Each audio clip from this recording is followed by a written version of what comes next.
Welcome back to The Pursuit, everybody. So great to have you. Thanks for tuning in again with us. I have another special guest today. I have the Queen of Passion with me, Janet Bray Attwood. I'm so excited for every one of you listening and watching to be able to hear and learn from Janet. Let me give you a little bit of background about Janet. Janet is the co-author of the New York Times bestseller, The Passion Test, as well as Your Hidden Riches. And I was looking more, and I think you've met several other books that you've written as well, too. There's some phenomenal ones. And you know, what we're going to talk about today is a lot of stuff. I mean, Janet's been an expert on really teaching how to live a passionate life. Has literally hundreds of thousands of people have been exposed to her work all across the world and taking people through the passion test process. Janet, thank you so much for your time today. You're so welcome. Excited to have you. Oh, it was love at first sight, so you're welcome. So I know we were talking a little bit beforehand, but I want the audience to get to know you a little bit. You've done this now for a long time, 30 years, I think you were telling me, but tell us how did you get into teaching people how to live a passionate life? You know, I shared with you a story earlier about how I became a transformational leader. Mm-hmm. But what I didn't finish off saying was I got a job and then it only lasted a few weeks. But here's what I follow with. And that is that what you love in God's will, nature, the universe, the unified field, what you love in God's will for you is one and the same. And when you have a passion to do something, it won't be a straight line. I told you that story, but I didn't end it with, oh yeah, but I only did it for a few weeks. But what happens is every moment matters.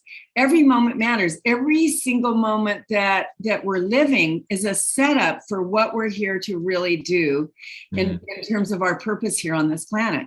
So I had to take, like many people have to take, a sidebar here, a sidebar there, a sidebar here. So fast forward, I'm working in a book company. It's called Books Are Fun. I was the marketing director. I have a big corporate background, by the way, Ben. And I was running the marketing division. We had 40 marketers at the time. And our company sold in the 7th year, and I was the director of marketing at the time, for $380 million to Reader's Digest. Now, before that time, we put on book fairs. That's what our company did. You know, those instant pop-up fairs that you go to. And we sold bestsellers at deep discounts. And we were selling at the time a ton of the chicken soup books. Right. And so I came up with this idea. I thought I had met Mark Victor Hansen. I really liked him. I met him at a seminar that I was actually working at his back end table at. I got asked, would you like to go work Mark Victor Hansen's back end table? And I said, yeah. And while I was there, Mark said, hey, what's your passion? And I said, well, I want to be a speaker just like you. I'm a wannabe speaker. And, Mark Victor Hansen is the co-author of Chicken Soup for the Soul series. That's Guinness Book of World Records with Jack Canfield. And he said, oh, that's so interesting. I said, why? He said, because in a couple of weeks, Jack Canfield and I are teaching a speaker program. And I said, really? And he said, yeah. He said, I'll send you some tickets. You know what my first thought was? Now, this was over, God, at least 15, 20 years ago. I thought, oh my God, he's hitting on me. And I'm so embarrassed to say he wasn't. You know, as a matter of fact, just a short time later, I get a ticket in the mail, free ticket. And I fly to Austin, Texas, where Mark and Jack were. Oh my God, I just thought I was this little fish in a big pond, and they thought I was the big fish because my company was selling millions of dollars worth of their books. And so they took me all over the place. I sat with them at dinner. I sat with them at lunch. And I was just blown out the whole weekend, just thinking, oh my God, pinch myself, Mark Victor Hansen and Jack Canfield, because I wanted to be a speaker like they were, really successful. And I'm working at a book company, right? I was like 100 feet away. Anyway, so when I get back to the book company, I think I want to do something cool for them. I'm going to start an author program, and I'm going to invite famous authors, and I'm going to start with the Chicken Soup guys, and I'm going to fly them to all our hugest book fairs where we do millions of dollars worth of business. I'm going to invite Mark because he was the one I connected with. I'll have him speak for 5 minutes, and then everybody will buy his books. So I call him up. I said, hey, Mark, you want to do this? And he said, yeah. So we flew all over the United States together. We took a whole week and went everywhere. And it came true. We sold gazillions of dollars for Mark Victor Hansen. And then what happened is a few months later, I received an invitation from Mark in the mail. And it was not just Mark. Mark had also become business partners with Robert Allen. Robert Allen wrote the New York Times bestselling real estate book of all time, Nothing Down, Creating Wealth. And it said, Dear Janet Attwood, we would love you to come and brainstorm with 50 of the top marketing geniuses in the industry on if your loved one's life depended on it, how would you pre-sell 1 million books? And it was people like mega successful Jay Abraham, the top marketing consultant in the world, Joe Polish, another brilliant out of the box guy, Melanie Griffith, the actress, and Brian Tracy, great transformational leader. I mean, everybody that was there was a somebody, except for guess who? Me. I thought, why did they invite me? But they thought I was a big deal. And I will never forget, we walk into this room, they make us sign our life away, and they mic us, and we have earphones on, and we one at a time we stand up, and they're filming and doing all of this stuff, and we're brainstorming on their book that's going to come out. The 1 Minute Millionaire. If your loved one's life depended on it, how would you pre-sell 1 million books? And I don't even remember what I said. I just went to the bathroom, threw up, and did my piece and woke up the next morning. Okay, I didn't die. And I was so happy it was over, because I was just so out of my league. I just felt so out of my league. But the next morning, Bob Allen comes up to me and he puts a little piece of paper down, and it has 10 projects. And he whispers in my ear, I'm eating breakfast with a couple of the people. He says, Mark and I would like you to become our business partner. Meet us in Chicago in 3 days. Tell us what one you want to do, and let's begin. And this is really the truth. And I chose this program that turned out to be called the Enlightened, The Enlightened something. And it was all about the Enlightened Millionaire program. And it was all about bringing people together, teaching them about how to create wealth. And we had 800 people come to our first seminar. My job was logistics. That's all I did. I was a wannabe speaker. I was zero speaking, didn't know how. The most I'd ever spoken to was 13 people.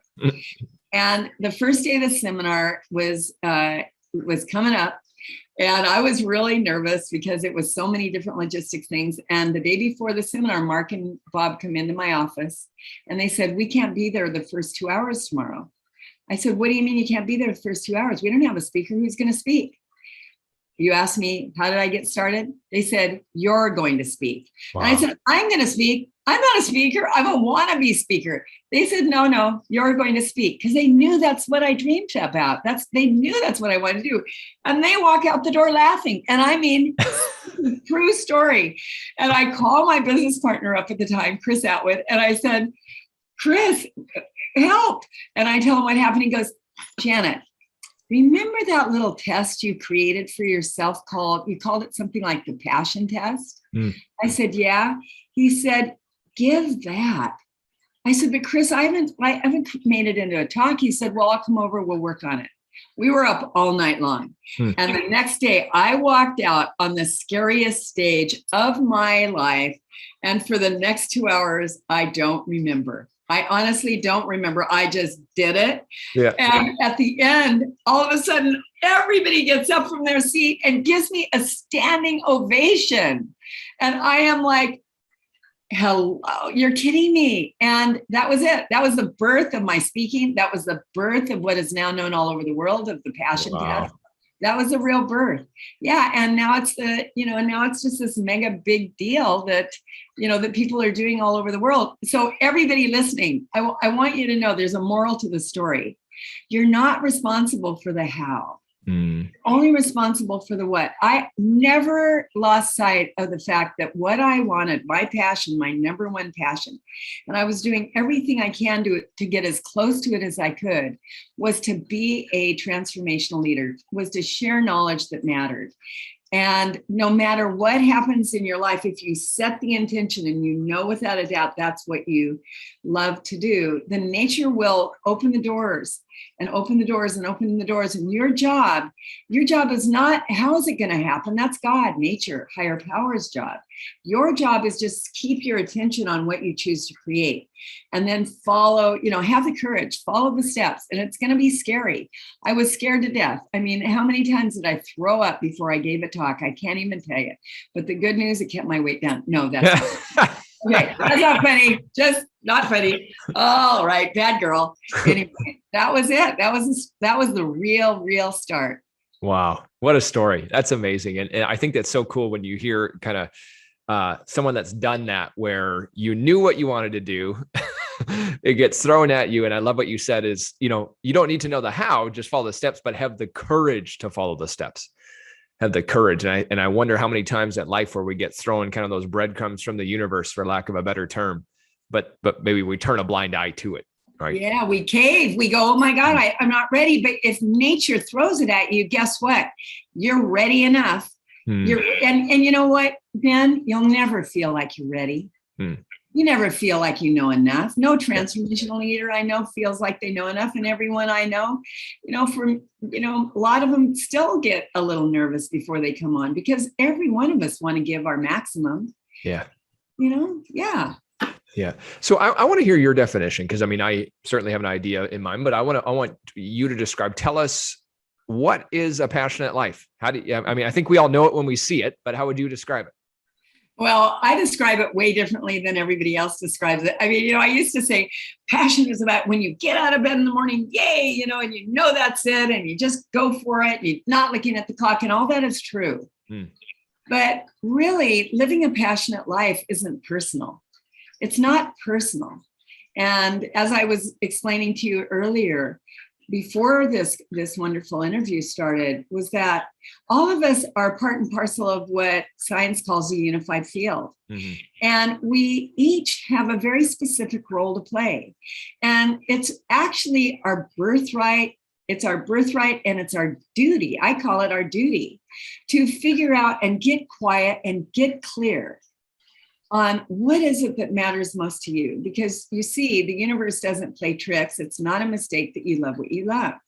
And so your job is, each and every one of us, is to get so crystal clear that we can hear what are our marching orders from the general manager of the universe, so that we can give maximum to the world, no matter what that is. Nobody gives anymore, really. Don't compare yourself to others. When you compare, you die. Not all of us are supposed to be Elon Musk. We're not. Not all of us are supposed to be a Jack Canfield. We're not. Maybe your passion is to grow a beautiful garden, and you just love, seeing those beautiful flowers come up. Well, guess what? Everybody who gets to enjoy that, the smell, the beautiful visual, that's a service to humanity. That's of service to humanity. So our job is not to compare, not to judge, but to get super clear on what is it that I love to do, and then take those steps that need to be taken. There's the passion test formula to living a passionate life. It's intention, attention, no tension. Intention is all about, first you get clear. What we say in the passion test, Ben, is when you are clear, what you choose to have show up will. And only to the extent that you're clear, that clarity is power. So the passion test, what it is one exercise after the other, after the other, after the other. It's all about you. That's why it's so much fun, to help you gain a level of clarity about what you want to do in your life. But it's not just about career, Ben. Let me ask you, is health important to you? 100%. How about your relationship? Absolutely. Yeah. Yeah, your children? Of course. Yeah. What about your home, where you live? Absolutely. All of it. Yeah. Right. Yeah. How about having fun, for God's sakes? Yeah. Yeah. Yeah. I'm the funster of the universe, man. If it's not fun, I don't play. I'm not kidding you, man. I'm like, if you don't want to have fun, I am so out of here, because, now I'm at an age where I don't have to do everything. I can really super pick and choose. Yeah. And life is here to enjoy, not annoy. So anyway, the passion test. So good. as you look at all of these areas of your life that are important, and start with this very first sentence: when my life is ideal, I am. And it helps you to think about what would be ideal. If I'm living the most ideal life in the area of health, and then you write that down, and then make at least 10 different passions. And then we have an elimination process to help you come up with your top 5 so that you don't feel overloaded. Everybody knows what that feels like. Mm-hmm. And then all of these other processes. So intention, it's about clarity. Use a passion test.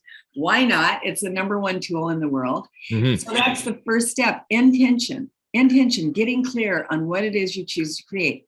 Second step, attention. All of us are powerful. Everybody's powerful, Ben. It's just, where are you using your power? How are you using your power? Are you putting all your attention on, oh God, my God, COVID, COVID, COVID, COVID, COVID, COVID? What are your conversations like? How often are you watching the news? How often are you reading the news? How often are you talking about the news? Or are you being like a samurai or a yogi that would know, are you kidding me? I'm not going to waste my time. I'm putting my attention on what I choose to create. The things that matter most to me. Because why? Because what you put your attention on, you will create more of. It's just the way the laws of nature work. Intention, attention. And then once you know what it is you're passionate about, you also have to strike like lightning in all directions and walk through the doors that open. Don't grumble about the doors that don't open.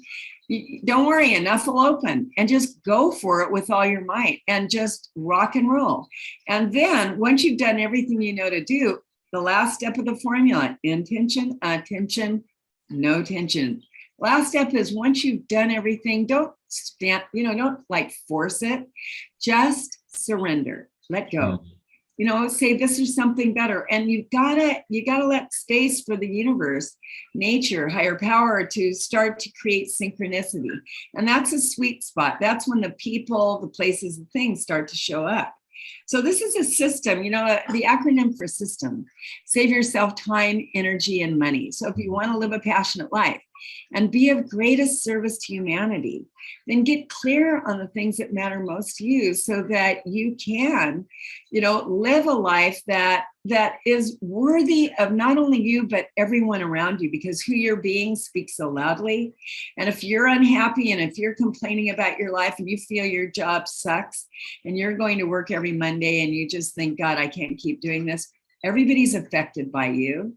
So how much do you want to love? It's about being kind to you and allowing yourself to really know that you are worthy, you are powerful. Now take your powerful attention and start to focus it on what you choose to create in your life. That was basically a masterclass on how to live life right there. That was like the best 3 minutes I think I've ever heard. I mean, incredible. So much gold in there, Janet. So much gold. One thing I'm just right from the minute we got talking, even before we're recording, is just, you just light me up. You light people up. You just raise the vibration of the whole, the whole group. So amazing. So amazing. As you talk about some of these things, it's been neat because as we have, incredible guests like yourself and other ones on, everyone's message is slightly different, yet at the same time, there's so many commonalities in the way we create our life. And this idea of, you've heard it from so many of our previous guests, everybody, but I think Janet just eloquently so described it so well, is just, what do you really want to create in your life, your ideal life in all these areas, and being willing to take the time to think about that. Right. So I want to ask you this question, because you've been teaching this to people for a long time, right? I imagine there's been, hundreds of thousands of people have gone through the program. I know some are living their passion. I know some that have gone through it probably aren't too. So I want to know, and I know lots of people that go through personal development. Some people change and some don't. I want to know what's your thoughts on why aren't more people living a passionate life? Well, we all came in as love. And this is what I always say. I also teach a course called Mastery of Self-Love. We all came in as love. We all came in as light. That's our nature. And then what happens? Life happens. And maybe you were sexually abused. And then what happens? Oh my God, you start to put down this veil. It's a guard. And where does it land? On your heart. right? You're protecting your heart because, boy, don't hurt me again. Or maybe when you were a little kid, you know, you had a dream and your parents said, really, you? No, that's for your little brother, not you. That's not you. You know, or you maybe had a teacher who would push you against the wall when no one's looking.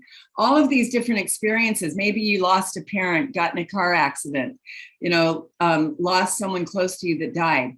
All of these different things, they're really super traumatic. And what happens is, in order to handle life, because we didn't learn self-love 101, what did we do? We started to protect, we started to guard ourselves. And then after a while, we wonder, why aren't I feeling? And then when we're not feeling, we're starting to think, God, there's something wrong with me. Why am I not connecting with people? Why aren't I, you know, more communicative? Why am I having just this like challenge in my life? And all of these limiting beliefs start to come up. I'm not good enough. I'm not smart enough. I'm not educated enough. I'll never be enough. This all starts at our very young age. And so your limiting beliefs, unless you find a way to work with your limiting beliefs, Ben, guess what? Your limiting beliefs are going to track you all the way to your 35 years of age. And you're going to still find that what you were thinking when something happened to you when you're little, you're still bringing it up into your life. And it shows up in all these other ways in your life. Mm-hmm. So what I've seen, and I'm an expert in undoing people's limiting beliefs. I share this process called the work of Byron Katie. I was Byron Katie's marketing director, and she's one of the top, if not the top, in undoing limiting beliefs. She has this incredible process called the work. The work. And why it's called the work is because it takes work to take a look at the beliefs that are blocking you and quit blaming others for your circumstances and taking responsibility for what you're doing to you, because no one can do anything to us. That's our job. That's what we do. And so, you know, what we all have to come to, if we're not waking up every day and really feeling happy for no reason, is that we're entertaining limiting beliefs. It's taking up a lot of real estate in our brain. And it's time to undo those limiting beliefs. And it's very possible. There's a lot of different tools out there. I feel the work is probably by far the very best one. But so I work with people in the passion test programs and mastery of self-love, both programs. You know, the one thing that I've seen stops people from living a passionate life is I'm not good enough, or I'm too old, or I'm not beautiful enough, or I'm too fat. You know, I mean, I see it over and over and over again. And those limiting beliefs, guess what? The world is as you are. If you continually saying that, the mind is like a computer, garbage in, garbage out. And so therefore, what happens if remember, I started by saying we're all powerful. All of us are powerful. And you're so powerful that if you're always saying, I'm fat, the universe starts to go, oh, okay, we're listening. Okay, let's set up all the people, the places, and the things to show up in your life to show you that you're right. Thoughts are things. Thoughts are things. Your thinking matters. It's very powerful. And so you're the co-creator of your universe, not your circumstances. So what do you have to do? That's why you call it undoing your limiting beliefs. And there's all these different tools to do that. And I absolutely want to tell everyone to go and check out the work website, www.thework.com. And if you find that in your life, your relationships are all screwed up, or you can't maintain your attention on your passion because all of your stuff comes up around what you're not instead of what you are, then you need to take care of this. You need to take care of this, because I don't care how many real estate courses you take, or how many money courses you take, or how many courses in whatever field you take. If your life is filled with limiting beliefs, you're never going to take off, because those limiting beliefs are the brick wall that will stop you every time from really being able to go out there and live your passion. So what do you have to do? You have to stand in the fire of your own discomfort. Stand in the fire of your own discomfort and really start to own what you're doing to you, how you're blocking you, and then learn how to undo them. There are a lot of great programs. That's so good. Yeah, we've been talking a bit about limiting beliefs, but not into that kind of detail of it. And just that whole idea of whatever you're attaching after I am is exactly what you're creating and becoming. Well, Yeah. I am. Those two words, the most powerful words in the world, because what you said is so true. There's this famous guy. He works with Tony Robbins now. He's a dear friend of mine, Master Stephen Covey. He's the world-renowned pranic healing master. He travels all over the world. And I'm interviewing one time, and I said, Master Covey, is there anything in your life? And the guy's just like one of those genuine, like, powerful guys, right? Mm-hmm. I said, is there anything you wouldn't do? That if you could take back, you would never do it again. He goes, yep. I said, what's that? He said, if I had known how powerful I was, I'd never think a negative thought again. Ever. Yeah, you guys, it's really about wanting to do your own work. But how many of you are letting your inner critic take you out?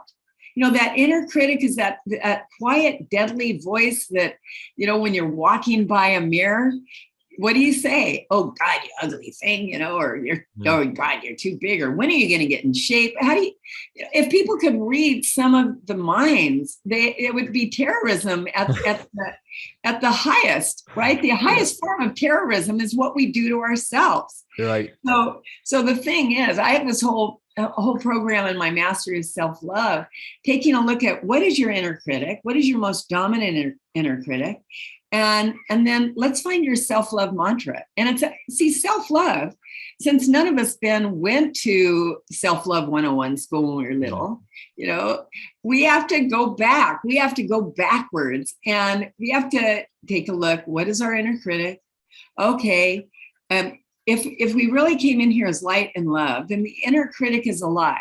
It's just that we've been saying the inner critic for so many years that we've started to believe that's the truth. But what really is the truth, almost 100% of the time, is what I call your self-love mantra, the opposite of your inner critic. The opposite of what your inner critic is.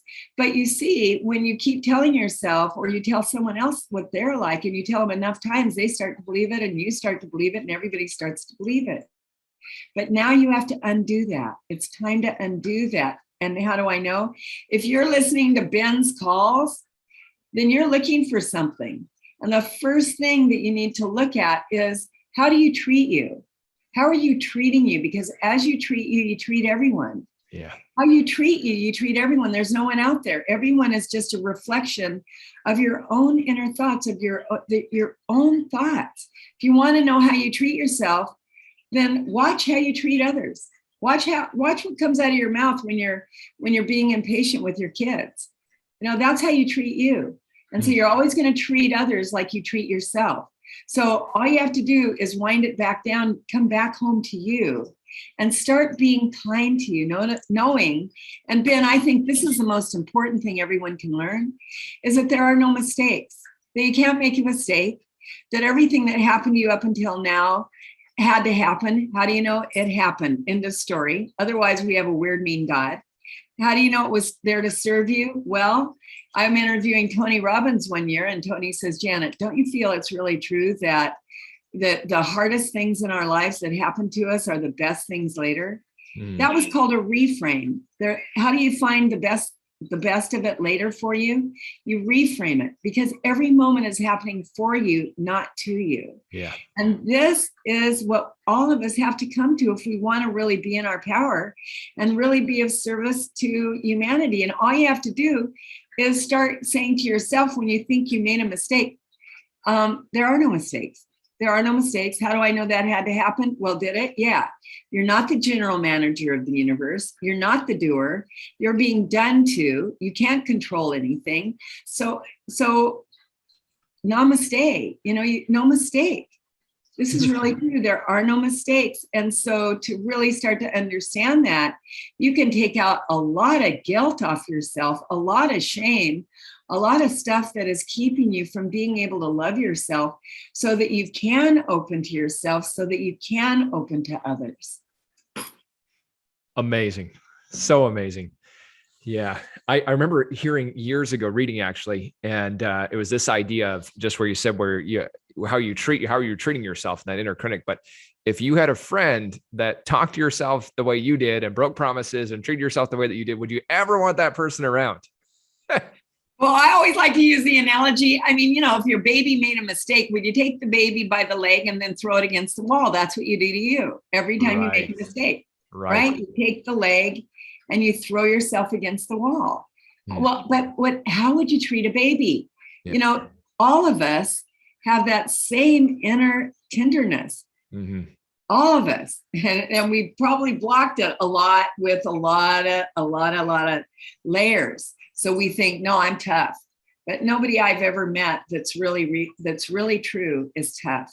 And our job in this lifetime is learn how to be authentic, transparent, and vulnerable. How do you do that? Authentic, transparent, and vulnerable. That's an extreme sport. You want an extreme sport, you guys? Authentic, transparent, and vulnerable is the most extreme sport. Try it on for size, because you have to have so much courage to show up as you are at any moment and really be you. If you want to have an extreme sport, take that on. So good. So let me ask you this. We got people listening. They're saying, yes, I love this. I want to change. I don't want to keep being angry. I don't want to keep being, and maybe they're not, I don't know. But let's say I'm just feeling like, okay, where do I start? Because I know we've thrown a lot at people. So what would you say? Hey, step one, just start doing this. Yeah. Well, I said, like there are so many places to start. I mean, with anger, I would say I would start with your limiting beliefs. And actually the easiest way to start, I've been meditating. I've been practicing transcendental meditation over 50 years, like 15 years, longer than you were born. Okay. So anyway, and honestly, it's been my anchor. Because what's the purpose of meditation? So many people think the purpose of meditation, Om Shanti, I'm having a nice experience. No, that's not what meditation is. Transcendental. What does that mean? It means to transcend. It means to go beyond the thinking process, to experience finer and finer layers of the thinking process, to gain and when that happens, you're gaining a very, very profound, deep state of rest. And the state of rest, and there's all this scientific research from Harvard, Yale, Stanford, et cetera, that found that the state of rest gained in meditation, in a meditation practice where you transcend, what happens is it undoes those deep-rooted stresses. Naturally, those deep-rooted stresses, that PTSD, those psychosomatic illnesses, those things start to be released, those deepest stresses in us. And that happens just naturally. So if of everything I've ever learned, Ben, my number one practice, if the general manager of the universe came down and said, you get to keep one, you only get to keep one, I'd keep my TM, my transcendental meditation program. Any meditation, and many of the people listening are probably meditators. If it's the type of meditation that takes your awareness within, it's transcendental. And the way to know whether you've found a great practice for yourself, look for the scientific research. Transcendental meditation has volumes and volumes and volumes from all of the most prestigious schools in the world, the universities in the world. Then look for whether it has a tradition of masters that have handed it down from time immemorial. Then look for whether or not it's happening right now. If it's happening right now, it's lasted over time. If it's lasted over time, guess what? That anything that's lasted over time, that says that it has value. So those are the ways to look for a meditation practice.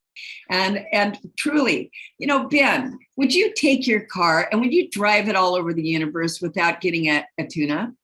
No way. Yeah. No way, right? But you would drive your body all over the world without giving yourself a tune-up. But 20 minutes twice a day, if you want to enjoy 200% of life, you want to transcend just 20 minutes twice a day. And people go, God, I don't have 20 minutes. Well, let me tell you what happens.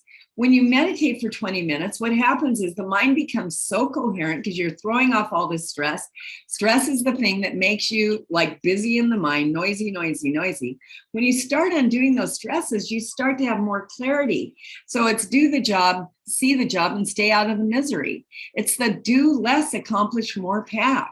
So you start to work less, enjoy more. Why? Because you're so coherent from within. And Ben, everything I've mentioned today, all the different tools I've mentioned, they're all about going within, going within. Everything is about going within, because out here is what is called the relative. The relative is always changing, always changing. That which is within never changes. The absolute never changes. So for all of us, what we want to do is we want to find those practices that will take our awareness within so that we can know ourselves deeply. Know ourselves deeply is what we're here to do. And everything you're striving for, absolutely everything you're striving for, you might as well just cut to the chase, is so you will be loved in some way, shape, or form. So you will be loved. So you will enjoy. So life, again, is here to enjoy. So how do you spend your precious time? And it is very precious. Every moment matters. Every single moment matters. How are you choosing? What are you choosing? How are you feeding your body temple? Is your environment that space where you're healed in? Every single thing matters. The universe is so efficient that not one breath can lead without the other. So it's time for all of us to take note. There's been this beautiful quote by my master, Maharishi Mahesh Yogi, who I learned transcendental meditation from. And there's a part of it that says, if you don't reach God in this lifetime, then you have sold a diamond at the price of spinach. And what that meant was, if you don't know yourself deeply, right? If you don't start to really know yourself deeply, if you don't start to know that you're the co-creator of your universe, that you're working with this energy that is higher than yourself. I use the name God, it works for me, but God, nature, the unified field, whatever name you want to put to that energy that's higher than yourself. When we get in tune with that, that's when we really start to give maximum to the world. And that's the happy spot. It's not in getting, it's when we're giving. And when we're overflowing naturally, we're overflowing. You told me you had Eric Meads on. Eric Meads is a perfect example of someone in his field. He overflows. And notice how giving he was. You probably had to pull him off your thing and say, hey, Eric, it's 3 hours later. We got to get off this podcast for God's sake, right? Because the guy is just so lit with what he does that he just overflows. And all he wants to do from that, the natural progression of overflowing, is that all you want to do is give. And that is when truly you're living a passionate life. That's so beautiful. That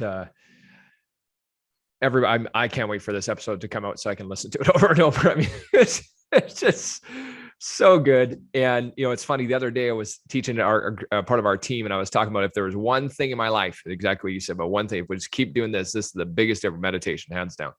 Right. And I know we've been talking about the show. We've been having multiple guests talk about, you just heard from Janet talk about it in a masterclass way, why to do it. Just get started. If you're not doing it, get started. You'll be so thankful. So thankful. You can just tune into greater good that way in so many ways. Janet, I know we got to go. I wish we did have another 3 hours because this is just amazing. We're going to have footnotes in the show for people to get in terms of connecting with you, links, all that kind of stuff. But really quickly, so people do know, just in case they're not checking that, where do they go to find more of you? Yeah, just www.thepassiontest.com. It's very simple. And thank you. I loved hanging out with you today. You're just a light being, and I love the work that you're doing. And just however I can support you, I'm here. You got a buddy. Janet, thank you so much. Appreciate you so much. Thanks for being with us, everybody. Hey, make sure to tag Janet and I in the episode when you share it. Make sure you do share it to at least 3 people, and we'll see you all soon. Thanks for tuning in.